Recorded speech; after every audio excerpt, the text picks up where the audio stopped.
Magandang araw pong muli mga boss. Kung ganito po yung sasakyan nyo at gusto nyo pong i-change oil, madali lang naman, gamit ka lang naman ng number 14 na socket wrench. Luwagan mo yung drain plug niya na number 14. At kung maluwag na, pwede mo na pong i-manual ng kamay mo, kamayin mo na siya. At pag matatanggal na po yung drain plug na number 14, tanggalin mo na yung socket wrench na ginagamit mo, i-manual mo na ng kamay mo para pag bumuhos yung langis, hindi ka matalsikan, makaiwas ka. Kasi ang design ng drain plug nito mga boss, medyo malalim eh. Kaya the best pag tinanggal mo yung drain plug, kamayin mo. At pag wala na siyang tumutulo, kaunti na lang, halimbawa, pwede mo nang ibalik ulit ito drain plug niya. Kaya ako binabalik yung drain plug mga boss ng mas mabilis kahit na may tumutulo pa kaunti dahil magpa-flushing po ako. Higpitan mo po muna yan. Kahit sa paghigpit, alalay lang muna. Tapos gamit po ako ng improvised na embudo at isasalin ko itong ordinary oil. Sa pagsali naman ng ordinary oil mga boss, nagagamitin nyo is yung mumurahin lang, pwede na po yun. At pag nasali mo na po yung ordinary oil, alisin mo po itong imbudo niya at ibalik mo yung engine cap. At ang gagawin ko dyan, papaandarin ko yan ng 5 minutes.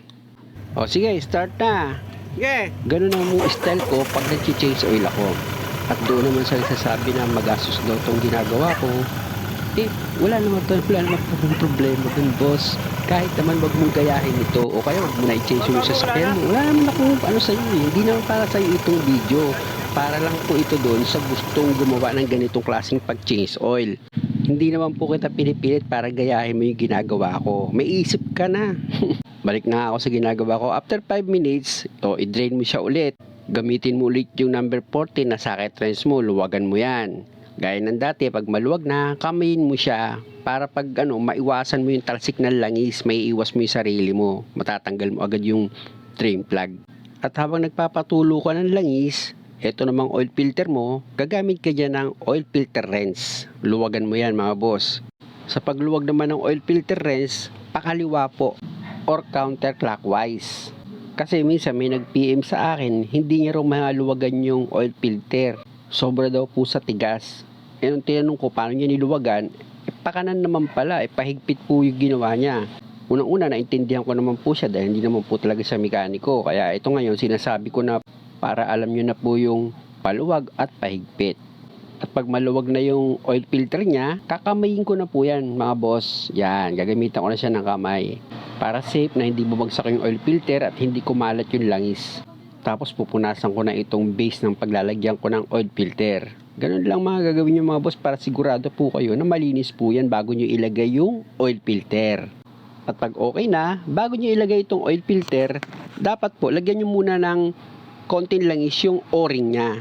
Pahiran nyo bago nyo ilagay.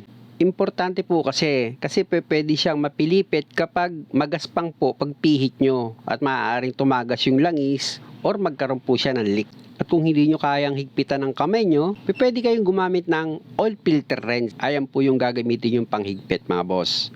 Kaya nga ginawa ang oil filter wrench na pag hindi mo kaya higpitan ng kamay mo, pwede mo gamitin yung oil filter wrench na binili mo.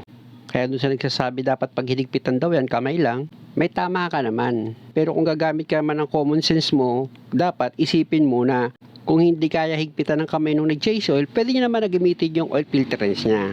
At pag okay na, dito naman sa oil pan niya, pag wala nang tumutulong langis, punasan mo po yan. Ayan, punasan mo muna maigi para matanggal po yung langis. Tsaka mo ngayon ilagay yung drain plug niya na number 14. Ayan po yung ilalagay ko. Mga boss, practicein nyo na pag naglagay po kayo ng mga tornilyo, gamitan nyo lang po muna ng kamay. Kung meron kayong mga automatic na gamit, tapos gagamit nyo agad, gamitan ng automatic, pwede po kasing malustred. Mas maganda yung kamayin nyo muna bago nyo gamitan ng mga automatic na gamit nyo.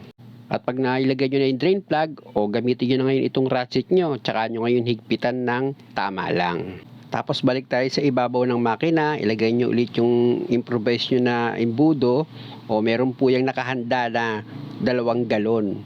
Tapos may magsasabi na naman dyan na, ay ang laman niyan ganito, ay laman niyan ganyan. Iba-iba naman sila ng sinagot. Di mo rin malaman kung sino tama sa kanila. Alam niyo yung tama?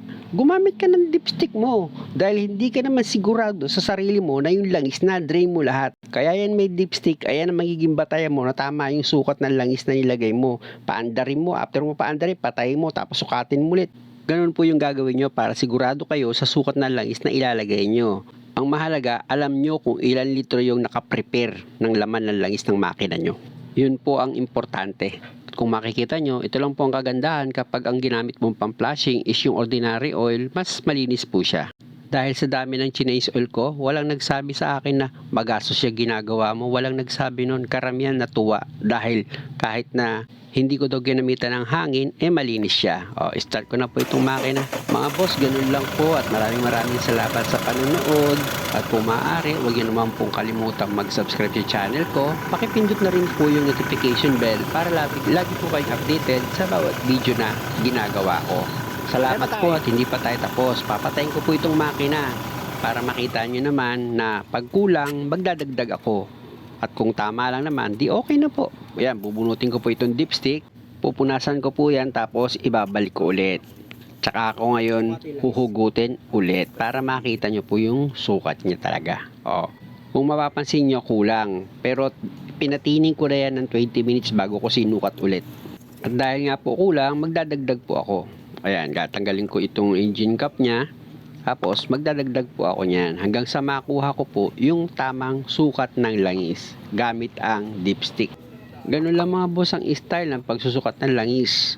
Na pag nakuha nyo na yung tamang sukat, okay na po yon. Sana lang mga boss, naintindihan nyo po yung video na ginawa ko. At kung iba naman po yung sasakyan, wala naman problema, pares lang din naman po yan. Dapat alam nyo lang kung ilan po yung laman ng makina at kung ano po yung filter. Salamat po.